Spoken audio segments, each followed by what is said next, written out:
भारतीय इनिशिएटिव में आप सभी का फिर से स्वागत है। आज से हम लोग एक नई सीरीज शुरू करने जा रहे हैं, सामान्य अध्ययन की टेस्ट सीरीज। ये उन स्टूडेंट्स के लिए काफ़ी ज़्यादा हेल्पफुल होगा जो यूपीएससी, बीपीएससी और स्टेट पीसीएस की सारी एग्ज़ाम्स की तैयारी कर रहे हैं। उनके लिए काफ़ी ज़्यादा ये हेल्पफुल होने वाला है।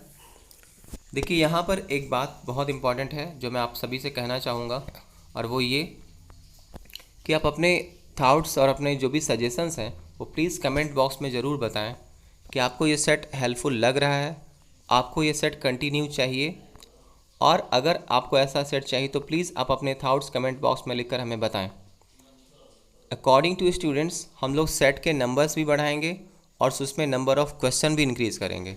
और याद रखिएगा कि सारे क्वेश्चन का लेवल आपके जस्ट लाइक मॉक टेस्ट की तरह होगा। कोई भी सिंपल क्वेश्चन या फिर कोई भी ऐसा जो नॉट प्रोबेबल है वैसे क्वेश्चन को डालकर हम आपका टाइम वेस्ट नहीं करेंगे। हम लोग पूरी टीम इस पे काम कर रहे हैं और हम लोग टू द पॉइंट सारे आंसर्स और जो लेटेस्ट पैटर्न है उस पे बेस्ड क्वेश्चन आपके सामने लाएंगे। तो ये बात आप ध्यान रखिएगा। और एक सबसे बड़ी बात, और वो बात ये है कि अगर आपको इसका पीडीएफ चाहिए और सॉल्यूशन भी चाहिए तो ये बात भी आप पहले कमेंट बॉक्स में बताइएगा, ठीक है। जल्दी ही हम लोग टेलीग्राम और यहाँ फेसबुक पे दोनों जगह पे इसका पीडीएफ डाउनलोड कर देंगे, आप वहाँ से डाउनलोड कर सकते हैं। लेकिन मोस्ट वेलकम इस बात का है सबसे पहले कि आप अपने सजेशंस इस पे ज़रूर रखिए। आई एश्योर यू कि सारे सेट आपके जितने भी एक्सपेक्टेशंस है उन पे ज़्यादा खरा उतरेगा। और हाँ, अगर आप इस टेस्ट को कंटिन्यू करना चाहते हैं तो मैं डेली एक टेस्ट सीरीज आपके लिए ला सकता हूँ, but according to viewers. Latest notification के लिए आप चैनल को सब्सक्राइब कर लीजिएगा और बेल आइकन प्रेस करना भूलिएगा मत।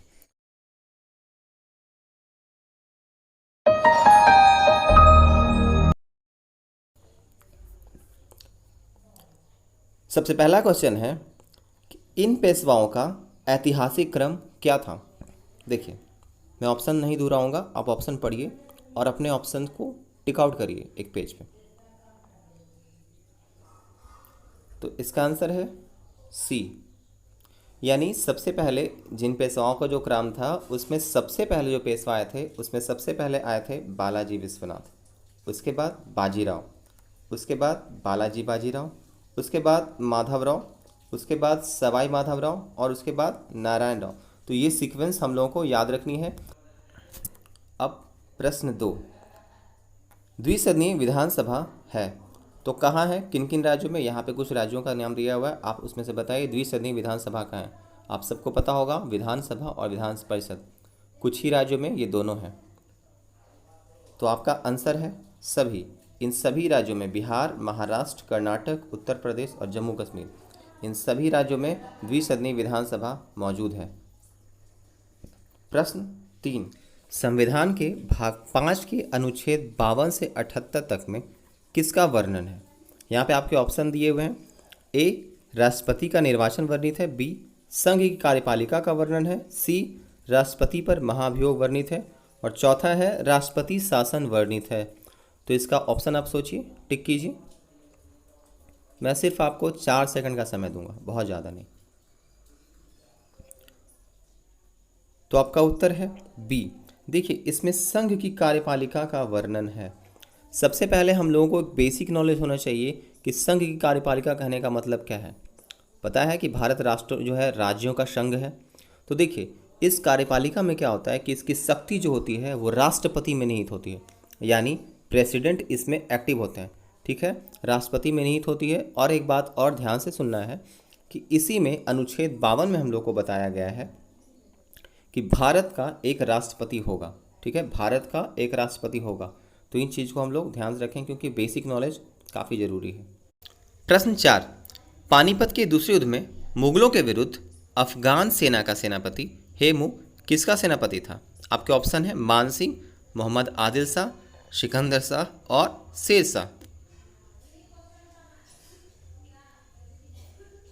तो आपका आंसर है मोहम्मद आदिल शाह, ठीक है।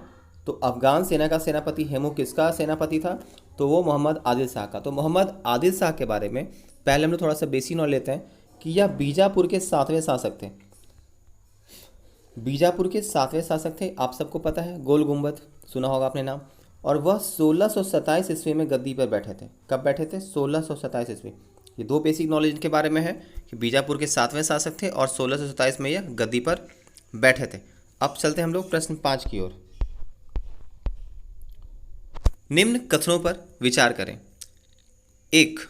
खिलजी काल में काफ़ी इमारतें बनवाई गई। 2. अलाउद्दीन खिलजी ने अपनी राजधानी सीरी में बनवाई।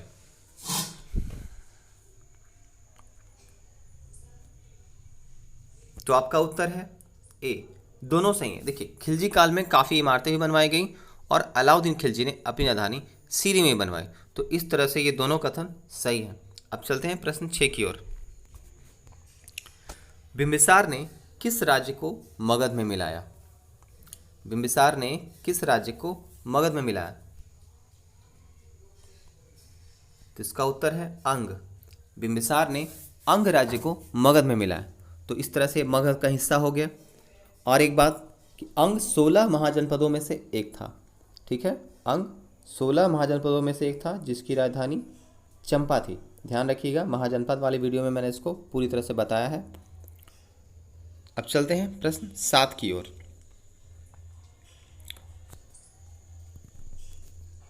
निम्नलिखित प्राचीन भारतीय खगोल शास्त्रियों एवं गणितज्ञों को सही कालक्रम में सजाएं। अक्सर ऐसे क्वेश्चंस यूपीएससी के फेवरेट्स होते हैं और बीपीएससी में भी क्वेश्चन पूछे जाते हैं। तो इनमें आपको सभी खगोल शास्त्रियों का, जो कि भारतीय हैं, और गणितज्ञों का सही कालक्रम बताना है।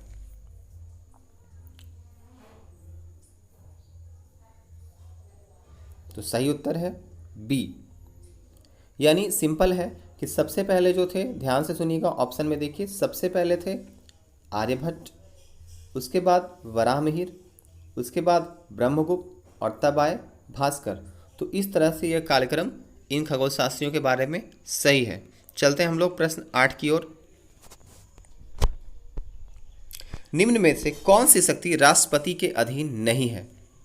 कार्यकारी शक्तियां, विधायी शक्तियां, वित्तीय शक्तियां और वास्तविक कार्यकारी शक्तियां।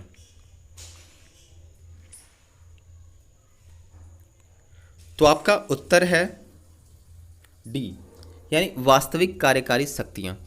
एक चीज यहां पे हम लोग ध्यान से समझेंगे, वास्तविक कार्यकारी शक्तियां जो होती हैं वो प्रधानमंत्री के हाथ में होती हैं। ठीक है, और बाकी ये जो कार्यकारी शक्तियां हैं, विधायी शक्तियां और वित्तीय शक्तियां, ये तीनों जो है प्रेसिडेंट के अंडर में आता है। तो राष्ट्रपति के अधीन वो तीनों हैं और ये जो है वो प्रधानमंत्री के अधीन है। ठीक है, अब चलते हैं हम लोग प्रश्न 9 की ओर। प्रश्न 9, प्रस्तावना में वर्णित स्वतंत्रता, समानता और बंधुत्व के आदर्श प्रेरित हैं। तो यह कहाँ से प्रेरित हैं? देखिए, स्क्रीन बड़ा होने की वजह से एक ऑप्शन नीचे चला गया है, आप अगले क्वेश्चन में उसको देख लेंगे। तो आपका आंसर है फ्रांसीसी क्रांति से। यह कहाँ से है प्रेरित? तो यह है फ्रांसीसी क्रांति से। देखिए, फ्रांसीसी क्रांति के बारे में हम लोगों ने क्लास 10 में पढ़ा होगा। ठीक है, देखिए, एक सबसे पहले जानते हैं कि इसका एक इम्पॉर्टेंट है टर्म्स कि ये जो है फ्रांसीसी क्रांति को वर्ल्ड हिस्ट्री में, ठीक है ना, एक बहुत बड़ा माइलस्टोन माना गया। मतलब यहाँ से इंस्पिरेशन इतने लोगों ने लिया कि बहुत से जगह पे इंडिपेंडेंट जो था एक तरह का ट्रेंड बन गया था। और इसका जो ड्यूरेशन था 5 मई 1789, जैसे 5 मई 1789 से लेकर 9 नवंबर 1799 तक। मैं लिख देता हूँ यहाँ पे 5 मई 1789, वहाँ से लेकर 9 नवंबर 1899 तक इसका ड्यूरेशन था। याद रखिएगा, वर्ल्ड हिस्ट्री में ये काफ़ी इंपॉर्टेंट है और वर्ल्ड हिस्ट्री में इसको माइलस्टोन माना जाता है। फ्रांसीसी क्रांति ऐसे ही नहीं है। तो प्रस्तावना में जो वर्णित स्वतंत्रता, समानता और बंधुत्व के आदर्श हैं वह फ्रांसीसी क्रांति से लिए हुए हैं या प्रेरित हैं। ठीक है, अब प्रश्न 10, किसी की नागरिकता खत्म नहीं की जा सकती। ये देखिए, उसका ऑप्शन अमेरिकी संविधान से था। किसी की नागरिकता खत्म नहीं की जा सकती, तो किस स्थिति में बताइए? तो इसका उत्तर है किसी भी परिस्थिति में नहीं खत्म की जा सकती। साफ देख लीजिए कि किसी की नागरिकता किसी भी परिस्थिति में नहीं खत्म की जा सकती। अब एक बात और, अगर आप किसी को किसी इल्लीगल रीजन से आप उसकी नागरिकता रद्द करते हैं तो ये एक कानूनी कार्रवाई का एक प्रावधान होगा। एक सबसे पहली बात जान लीजिए, अभी बात चल रही है बहुत सारी जगहों पे CAA और CAB को लेकर, तो इस बात को एक्सेप्शन में इसलिए मानी क्योंकि एक रिफॉर्म्स है। ठीक है, तो इसमें कोई इस तरह के रद्द करने की बात नहीं है, उसको इससे रिलेट मत कीजिएगा। वो एक वेरिफिकेशन है और वेरिफिकेशन के टाइम अभी कोई कंक्लूज़न निकालना समझदारी नहीं होती, इसलिए इस प्रोसेस को अभी प्रोसीड करने दीजिए, तब कुछ देखा जाएगा। तो यहाँ पे ये नागरिकता ख़त्म करने के संविधान में किसी भी तरह की कोई बंदिश नहीं है, इस बात को याद रखिएगा। प्रश्न 11, गवर्नमेंट ऑफ इंडिया एक्ट 1935 किस पर आधारित था? साइमन कमीशन, भारत शासन अधिनियम 1919, पिट्स इंडिया एक्ट या चार्टर अधिनियम? तो आपका उत्तर है ए, साइमन कमीशन। देखिए साइमन कमीशन आप सबको पता है किसको नवंबर 1927 में ब्रिटिश द्वारा अपॉइंट किया गया था, साइमन कमीशन। तो उसी पे government of India act 1935 based है, ठीक है, इतना हम लोग को याद रखना है।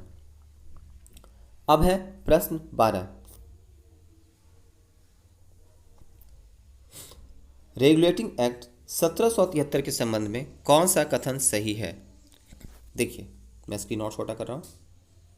रेगुलेटिंग एक्ट 1773 के संबंध में कौन सा कथन सही है? एक, केंद्रीय तथा प्रांतीय व्यवस्थापिका परिषद में गैर सरकारी सदस्यों की संख्या में वृद्धि की गई, अप्रत्यक्ष चुनाव प्रणाली की शुरुआत हुई, भारतीयों को वार्षिक बजट पर विचार करने की शक्ति दी गई, या फिर कलकत्ता में सुप्रीम कोर्ट की स्थापना की गई? तो आपका उत्तर है डी, कलकत्ता में सर्वोच्च न्यायालय की स्थापना की गई। चलिए हम लोग पहले इसके बारे में जान लेते हैं। कलकत्ता में सर्वोच्च न्यायालय की स्थापना की गई थी सम्राट जॉर्ज द्वितीय के टाइम। देखिए किसके टाइम की गई थी? तो सम्राट जॉर्ज द्वितीय के टाइम में, ठीक है, जॉर्ज द्वितीय। एक चीज़ और समझना है कि ये स्थापना जो है वो हुई थी 1774, यानी 1774 मतलब 1774। 1774 देखिए यहाँ पे आप, 1774 में सम्राट जॉर्ज द्वितीय ने 26 जुलाई में चार्टर जारी करके इसकी स्थापना की थी सुप्रीम कोर्ट कलकत्ता में, ठीक है। ये जो था कोर्ट, सुप्रीम कोर्ट था, उसमें भी आज जैसे है हम लोग का दिल्ली का सुप्रीम कोर्ट है, वैसे ही उसमें भी एक मेन जज थे, ठीक है ना, एक मेन थे और 3 जो थे उनके सबऑर्डिनेट थे, यानी कि उन लोगों को हम लोग अन्य न्यायाधीश भी बोल सकते हैं, ठीक है। यानी कि उस समय 4 लोगों का एक पूरा पैनल था, ठीक है। चलिए अब हम लोग चलते हैं प्रश्न 13 की ओर। भारतीय संविधान की प्रस्तावना में जिन आदर्शों एवं उपदेशों की रूपरेखा दी गई है उसकी व्याख्या की गई है, तो किस में की गई है? स्क्रीन में छोटा कर रहा हूं और देखिए आपके ऑप्शन सामने हैं। तो इसका उत्तर है संविधान में कहीं नहीं। इसका उत्तर क्या है? संविधान में कहीं नहीं, यानी भारतीय संविधान की प्रस्तावना में जिन आदर्शों एवं उद्देश्यों की रूपरेखा दी गई उसकी व्याख्या कहीं नहीं की गई। चलते हम लोग अगले प्रश्न की ओर। मलेशिया की प्रशासनिक राजधानी का नाम क्या है? मलेशिया की प्रशासनिक राजधानी का नाम क्या है? आप लोग एक ऑप्शन ढूंढ रहे होंगे जो आपको इसमें नहीं मिल रहा होगा, सही है, वो ऑप्शन मैंने जानबूझकर नहीं डाला। चलिए, तो मलेशिया की राजधानी है, प्रशासनिक राजधानी है पुत्राजया। नाम नया लग रहा होगा आपको। चलिए, ऐसे तो सब लोग को पता है कि मलेशिया की राजधानी है कुआलालंपुर, ठीक है। मलेशिया की राजधानी क्या है? कुआलालंपुर। देखिए कुआलालंपुर जो है मलेशिया की राजधानी है, और इसके बावजूद प्रशासनिक व्यवस्था में सुधार लाने के लिए और उस पर कंट्रोल करने के लिए ध्यान रखिएगा कि मलेशिया की जो सरकार है उन्होंने क्या किया कि 13 राज्यों को मिलाकर एक ऐसा स्टेट बनाया, पुत्राजया, ध्यान दीजिएगा, ठीक है, जो उसकी प्रशासनिक राजधानी है। तो अब से याद रखिएगा। प्रश्न 15, ये प्रश्न आपके लिए आसान है कि निम्न में से कौन क्षेत्रफल तथा जनसंख्या दोनों की दृष्टि से सबसे छोटा देश है? तो आपका उत्तर है मालदीव, सी। देखिए मालदीव क्या है, आप सबको पता होगा कि हिंद महासागर का एक द्वीप देश है। द्वीप देश कहने का मतलब वो एक टापू देश है, यानी चारों तरफ जल से घिरा हुआ है। तो हिंद महासागर, ठीक है ना, यानी इंडियन ओशियन में पाया जाने वाला एक द्वीप देश है मालदीव, जो कि क्षेत्रफल और जनसंख्या दोनों की दृष्टि से सबसे छोटा देश है मालदीव। अब चलते हैं प्रश्न 16 की ओर। प्रश्न 16, संसद के अनुमोदन के साथ राष्ट्रीय आपात की स्थिति प्रभावी रह सकती है। ए, अधिक से अधिक 3 वर्ष तक, अधिक से अधिक 1 वर्ष तक, अधिक से अधिक 6 माह तक, या फिर अनिश्चित काल तक। तो इसका उत्तर है अधिक से अधिक 6 माह तक। देखिए इसको समझते हैं। आप सबको पता होना चाहिए कि 25 जून 1975 से लेकर 21 मार्च 1977 तक, ठीक है, 25 जून 1975 से लेकर 21 मार्च 1977 तक, यानी 21 मंथ के लिए एक बार राष्ट्रीय आपात घोषित किया गया था। और याद रखिएगा कि उस समय प्रेसिडेंट जो थे फ़खरुद्दीन अली अहमद थे। फ़खरुद्दीन अली अहमद हमारे उस समय प्रेसिडेंट थे, जिन्होंने इंदिरा गांधी के कहने पर ये आपात घोषित किया था। और याद रखिएगा कि यह संविधान की धारा 352 के अधीन होता है। ठीक है, तो राष्ट्रीय आपात की स्थिति प्रभावी रह सकती है 6 माह तक। यह संविधान की धारा 352 के अधीन है। ये भी बात हम लोग को याद रखनी है। अब है प्रश्न 17। नए राज्य बनाने तथा वर्तमान राज्यों की सीमाएं बदलने का अधिकार किसको है? तो ये और किसी को नहीं है, आप सबको पता होना चाहिए कि ये अधिकार संसद को है। ये अधिकार संसद में है। और आपको पता है कि ये आर्टिकल 3 में वर्णित है। ये आर्टिकल 3 में मेंशन्ड है। देखिए इसमें बहुत सारे कानून हैं। देखिए यह क्या होता है कि संसद को एक हक है, संसद को ऐसा राइट है कि वो क्या कर सकती है कि निम्न स्थिति को ध्यान में रखते हुए कानून बनाकर बहुत तरह के रिफॉर्म्स कर सकती है। जैसे कुछ रिफॉर्म्स की अगर बात करें तो नए राज्यों का निर्माण कर सकती है, किसी क्षेत्र में विस्तार कर सकती है, ठीक है, और किसी क्षेत्र की अगर सीमा बदलनी है तो वो हो सकता है, किसी क्षेत्र का नाम बदलना है तो वो हो सकता है। और एक तो यही हो गया कि नया राज्य बनाने, वर्तमान राज्य सीमा बदलने, तो उसी में आ गया। तो कानून बनाकर ये सारे काम कर सकती है। आर्टिकल 3 में इसका सारा कुछ मेंशन है। चलिए हम लोग बढ़ते हैं प्रश्न 18 की ओर। प्रश्न 18, नागर शैली के स्थापत्य कला का एक उत्कृष्ट उदाहरण क्या है? तो नागर शैली के स्थापत्य कला का एक उत्कृष्ट उदाहरण कौन है? लिंगराज मंदिर, कैलाशनाथ मंदिर, बृहदेश्वर मंदिर, या फिर कदरिया महादेव मंदिर। तो आपका उत्तर है लिंगराज मंदिर। देखिए लिंगराज मंदिर उड़ीसा के भुवनेश्वर में स्थित है। सबसे पहले तो ये बात जाननी है कि उड़ीसा के भुवनेश्वर में, और इसका निर्माण जो था 617 से लेकर 657, ठीक है ना, ईसा में हुआ था, ईस्वी में हुआ था। देखिए 617 657 ईस्वी में हुआ था। इसका निर्माण जो था वो ललाटे डुकेसरी राजा ने करवाया था। ललाटे डुकेसरी, देखिए थोड़ा सा नाम टफ है। अब इसके बारे में एक बात हम और भी जानेंगे कि इस मंदिर का जो वर्तमान स्वरूप है, वर्तमान स्वरूप यानी प्रेजेंट जो कंस्ट्रक्शन हम लोग का जो है वो 1090 से लेकर 1104, वर्तमान स्वरूप जो है 1104 में फिर से इसका स्वरूप जो है वर्तमान रूप से इसको सुधार कर और अच्छे से बनाया गया। तो 617 627 ईस्वी में जो इसका था निर्माण हुआ था, और इसमें इसका वर्तमान स्वरूप कब आया? 1090 से 1104 में। ठीक है, चलिए अब है प्रश्न 19, अनुच्छेद 78 में वर्णित है। ये इंपॉर्टेंट क्वेश्चन है। संविधान से रिलेटेड जितने भी क्वेश्चन हैं उसमें सारे पे हम लोग को फोकस करना है, क्योंकि ये कनेक्टेड होते हैं। देखिए तो अनुच्छेद 78 में क्या वर्णित है? अनुच्छेद 78 में वर्णित है प्रधानमंत्री के कर्तव्य। ठीक है, प्रधानमंत्री के कर्तव्य। अच्छा देखिएगा एक चीज़ ध्यान से, ठीक है, अनुच्छेद 78 में प्रधानमंत्री के कर्तव्य जो वर्णित है उसमें एक चीज़ ध्यान है कि उसका मुख्य काम क्या होता है। प्रधानमंत्री का मुख्य काम क्या है? तो देखिए कैबिनेट स्तर पर जो मंत्रियों की नियुक्ति होती है, ठीक है, और उनको अपना अपना विभाग बांटना है, तो मुख्य रूप से इसके बारे में डिटेल वर्जन है, ठीक है ना, डिटेल वर्णन किया गया है। बाकी ये कर्तव्य ये सब जो है अनुच्छेद 78 में नहीं है। तो प्रधानमंत्री के कर्तव्य वर्णित है, ये हम लोग को याद रखना है अनुच्छेद 78 में। अब है प्रश्न 20, इनमें से कौन अविभाजित उत्तर प्रदेश के 1967 से 1968 के मुख्यमंत्री थे? ठीक है, तो इस समय 1967 से 1968 में अविभाजित उत्तर प्रदेश के मुख्यमंत्री थे चौधरी चरण सिंह। ठीक है ना, चरण सिंह जो थे वो उस समय अविभाजित उत्तर प्रदेश के 1967 से 1968 के मुख्यमंत्री थे। ये सब नहीं थे। चलिए अब है प्रश्न 21, मानव शरीर में इनमें से कौन संवेदी अंग नहीं है? हिंदी है इसलिए आप कंफ्यूज करिएगा। तो मैं बताता हूँ, संवेदी अंग का मतलब होता है सेंस ऑर्गन। ठीक है, सेंसिटिविटी जो ज़्यादा एक्सेप्ट करती है, तो ये है मस्तिष्क। बाकी ये सारे हमारे सेंस ऑर्गन हैं। तो आपका उत्तर है मस्तिष्क। प्रश्न 22, रोडेप्सिन क्या है? देखिए ये करंट अफेयर्स से भी लिया गया है, और current affairs as well as ये बायोलॉजी का टर्म है, तो इसको भी समझना है। रोडेप्सिन क्या है, इसका उत्तर पहले आप बताइए। तो रोडेप्सिन एक वर्णक है। वर्णक यानी response for colour, responsible for colour. देखिए सबसे पहले यहाँ पे एक ध्यान देना है कि ये क्या होता है कि रोडेप्सिन एक प्रकाश संवेदनशील रिसेप्टर होती है। प्रकाश संवेदनशील रिसेप्टर होती है, और आपको पता है कि ये क्या है, प्रोटीन है ये, ठीक है ना, प्रोटीन। प्रकाश संवेदनशील रिसेप्टर प्रोटीन होती है जो रेटिना की छड़ में पाया जाता है। आपको पता है ना कि हम लोगों के पास दो होते हैं रॉड एंड कोन्स, जो कलर्स को आइडेंटिफाई करने वाली हेल्प करते हैं। तो रेटिना के रॉड एंड कोन्स में रॉड में ही पाया जाता है, ठीक है, क्या, रोडेप्सिन, ध्यान रहेगा।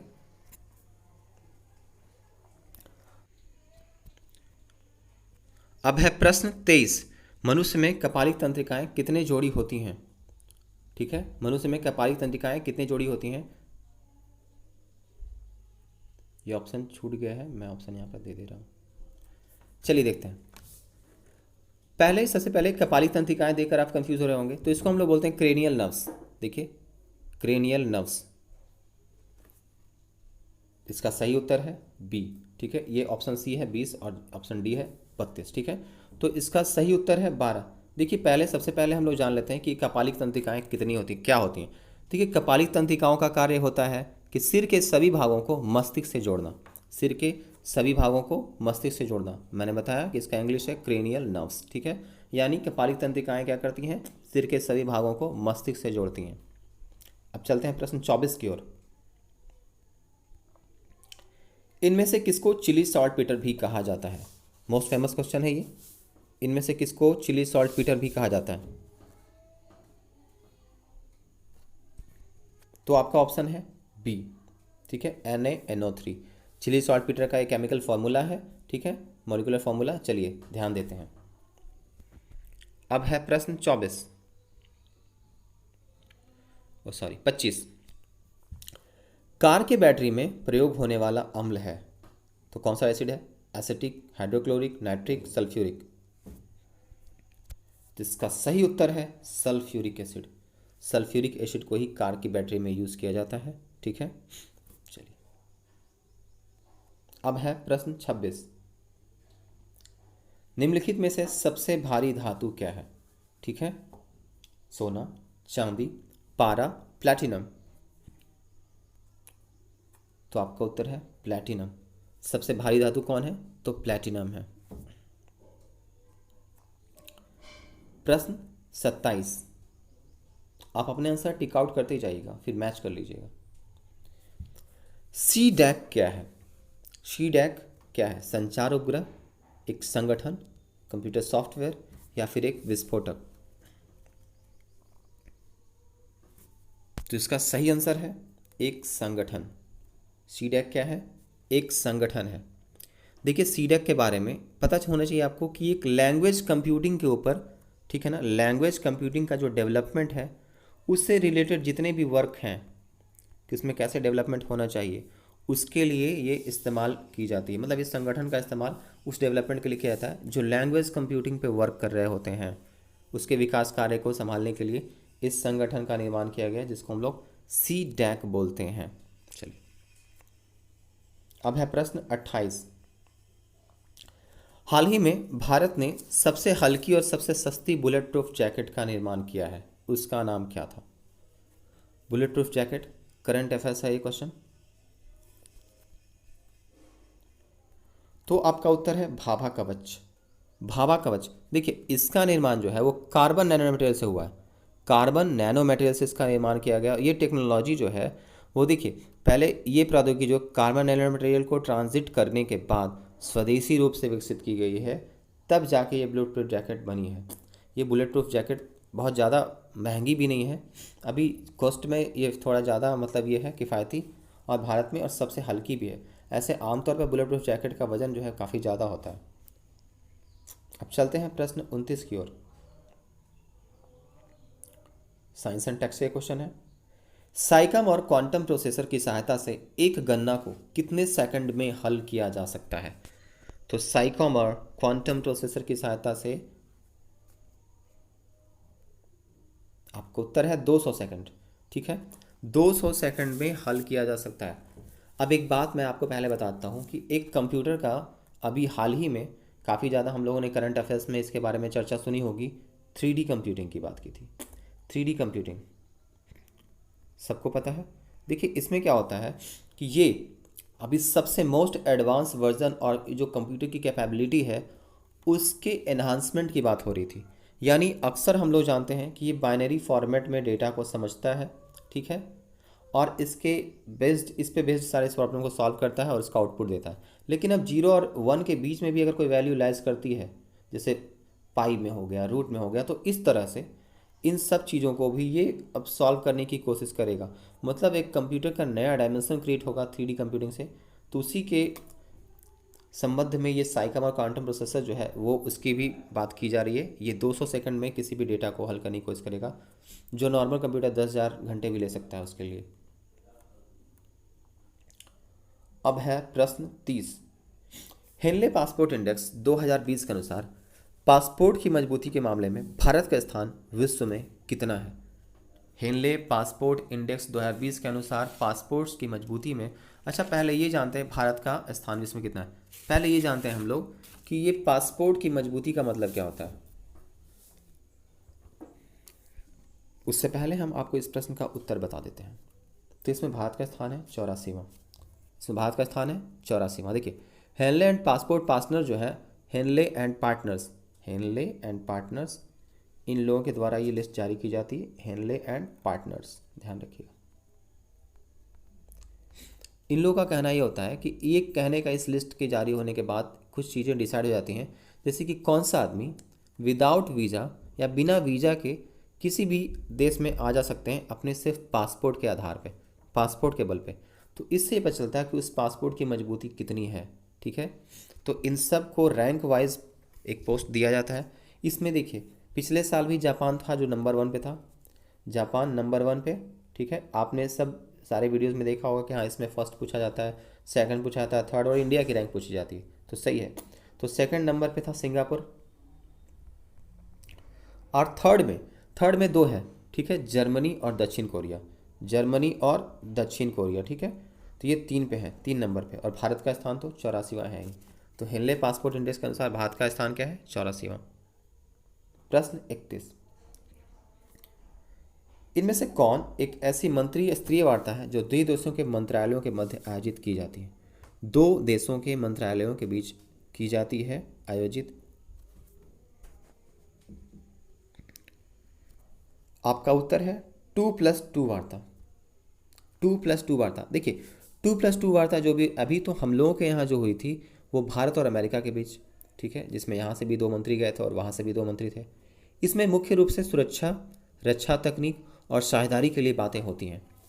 सुरक्षा, रक्षा तकनीक यानी डिफेंस टेक्नोलॉजी, ठीक है, और समझदारी के बारे में, मतलब रणनीतिक समझदारी जो होती है, लोगों के बीच में एक अंडरस्टैंडिंग होनी चाहिए, रणनीतिक साझेदारी, उसके बारे में बातचीत होती है। तो इसी इवेंट को हम लोग 2+2 वार्ता के नाम से जानते हैं।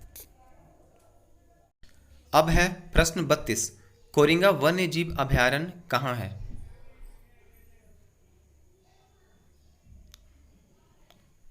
तो आपका उत्तर है आंध्र प्रदेश। कोरिंगा वन्य जीव अभयारण्य कहाँ है? तो यह आंध्र प्रदेश के विशाखापट्टनम में है। कहाँ है? आंध्र प्रदेश के विशाखापट्टनम में। देखिए ये प्रवासी पक्षियों का एक काफ़ी बहुत बड़ा एक मनोरंजन प्लेस है, मतलब मनोरंजन का स्थल है। तो ये वन्य जीव अभयारण्य काफ़ी फेमस है इसी चीज़ के लिए। सालों भर यहाँ मौसम बहुत अच्छा रहता है। अब है प्रश्न 33। ग्रीन बिल्डिंग के संबंध में कौन से कथन सही हैं? ठीक है, इसके कुछ ऑप्शंस नीचे वाले पेज में छूट गए हैं, मैं स्क्रीन छोटा करके देखता हूं।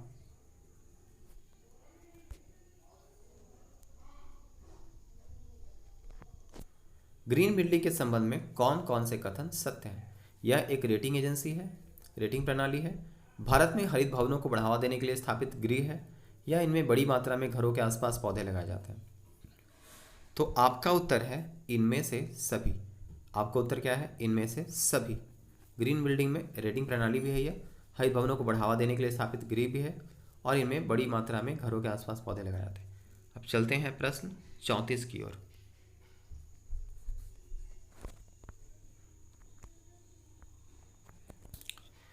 परियोजना सशक्त के बारे में इनमें से कौन सही है? परियोजना सशक्त के बारे में इनमें से कौन सही है?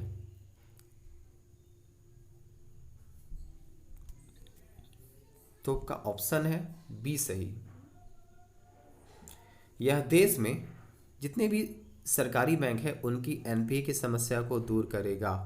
या क्या करेगा? देश में वितरित जितने भी सरकारी बैंक ने जो लोन दे रखा है उसमें नॉन परफॉर्मिंग जितने भी एसेट्स हैं उसकी समस्या को दूर करेगा। इसके लिए कौन सी पहल की गई है? परियोजना सशक्त। चलिए, अब है प्रश्न 35। निम्नलिखित में से कौन सी सामाजिक सुरक्षा योजना का पूरा व्यय बिहार सरकार करवाती है? बिहार सरकार कहने का मतलब है कि पूर्ण रूप से इसमें जितना भी फंडिंग है वो स्टेट गवर्नमेंट करती है। तो यह योजना है वस्त्र वितरण योजना। यह योजना क्या है? वस्त्र वितरण योजना। चलते हैं प्रश्न 36 की ओर। यह बीपीएससी के लिए काफी इंपॉर्टेंट होगा। बिहार के कितने प्रतिशत क्षेत्रों पर कृषि की जाती है?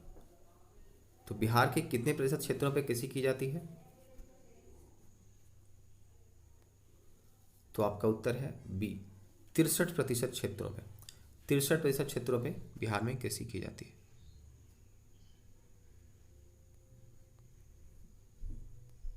अब है प्रश्न 37। बिहार रज्जू मार्ग के निर्माण में किस देश की सरकार ने मदद की थी? देखिए, बिहार रज्जू मार्ग, सबसे पहले एक चीज जान लीजिए कि रज्जू मार्ग क्या होता है।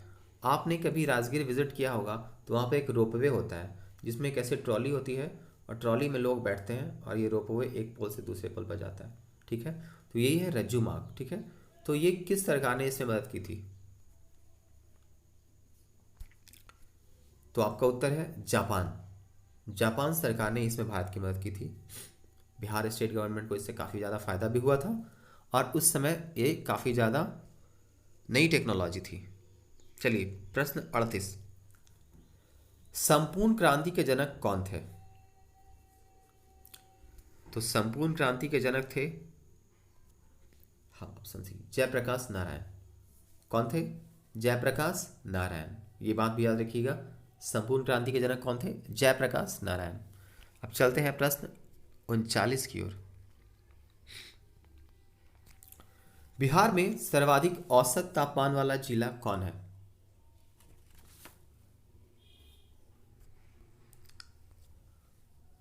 आपका उत्तर है भागलपुर। भागलपुर सबसे ज्यादा सर्वाधिक औसत तापमान वाला जिला है। ठीक है, प्रश्न 40। जिला नियोजन एवं विकास परिषद का प्रधान कौन होता है? जिला नियोजन एवं विकास परिषद का प्रधान कौन होता है? तो इसका उत्तर है जिला विकास पदाधिकारी, डिस्ट्रिक्ट डेवलपमेंट ऑफिसर। प्रश्न 41। शक्तिकांत दास रिजर्व बैंक के गवर्नर हैं, तो यह किस ऑर्डर के गवर्नर हैं? तो यह है 25वें, यानी 25वें गवर्नर हैं भारतीय रिजर्व बैंक के। ठीक है, अगर क्वेश्चन पूछ दिया जाए कि इनसे पहले कौन थे, तो आप सबको पता है कि इससे पहले थे अरिजित पटेल, जिसको कभी लोग उर्जित पटेल भी बोलते हैं। ठीक है, चलिए, वो 24वें थे। मल्टी मॉडल प्लेटफॉर्म प्रगति विशिष्ट रूप से किन प्रौद्योगिकियों को समूहबद्ध करता है? ठीक है, मल्टी मॉडल प्लेटफॉर्म प्रगति विशिष्ट रूप से किस प्रौद्योगिकियों को समूहबद्ध करता है? ध्यान से देखिए, digital data management, video conferencing, भू स्थानिक प्रौद्योगिकी या फिर इनमें सभी। तो आपका उत्तर है इनमें सभी। ये डिजिटल डेटा मैनेजमेंट भी करता है, वीडियो कॉन्फ्रेंसिंग भी, और भू स्थानिक प्रौद्योगिकी। ठीक है, प्रश्न 43। महिला ई हाट के बारे में कौन सा कथन गलत है? यह महिलाओं के लिए ऑनलाइन विपणन मंच है, इसे महिला को उसके साथ 20 लाख रुपए के साथ स्थापित किया गया है, तीसरा है यह महिलाओं के सामाजिक आर्थिक उत्थान के लिए एक मंच है, और चौथा है केवल ब। आपको बताना है कि इनमें से कौन सा कथन गलत है। अगर हम ऑप्शन डी की तरफ ध्यान देते हैं तो उसमें लिखा हुआ है कि केवल ब गलत है, यानी कि ऑप्शन 2। तो आपका सही उत्तर है केवल ब, यानी कि ऑप्शन 2 जो है वो गलत है। देखिए कैसे, इसे महिला कोष के साथ 20 लाख रुपए के साथ स्थापित किया गया है, जबकि इसका सही उत्तर होगा 10 लाख रुपए। बाकी सारी सही है। इसका सही उत्तर होगा 10 लाख रुपए। अब चलते हैं प्रश्न 44 की ओर। लार मुख्यतः किसके पाचन में मदद करती है? तो यह मदद करती है स्टार्च के पाचन में।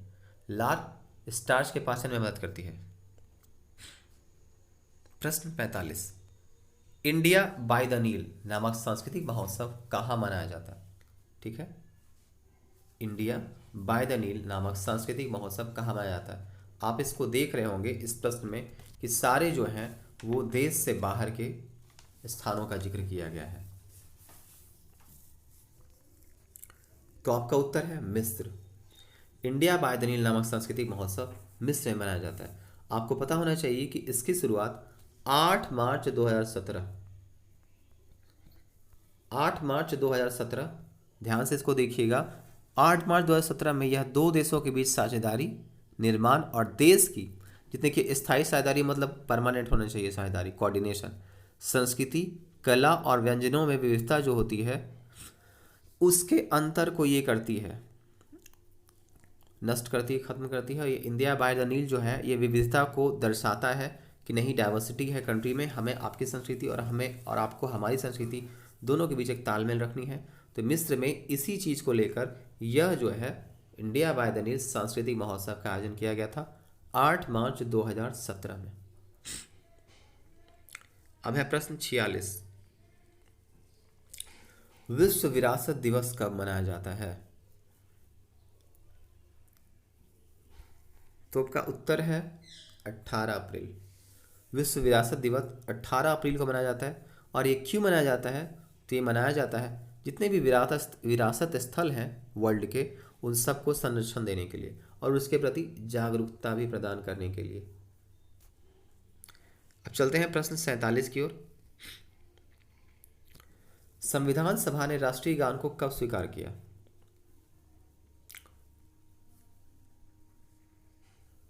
तो आपका उत्तर है 24 जनवरी 1950। संविधान सभा ने राष्ट्रीय गान को 24 जनवरी 1950 को स्वीकार किया था। देखिए इस समय क्या हुआ था, इसमें भारत को संविधान के रूप में एक गणतांत्रिक राष्ट्र का दर्जा मिला था। ठीक है, गणतांत्रिक, डेमोक्रेटिक, ठीक है, ध्यान रखिएगा। प्रश्न 48, किस कारण ऊंचाई वाले क्षेत्रों में पर्यावरण का तापमान बढ़ जाता है? तो यह बढ़ जाता है संवहन के कारण। यह बढ़ जाता है संवहन के कारण। अब है प्रश्न 49, जब घरेलू मुद्रा की विनिमय दर में कोई आधिकारिक परिवर्तन हो तो उसे हम लोग क्या कहते हैं?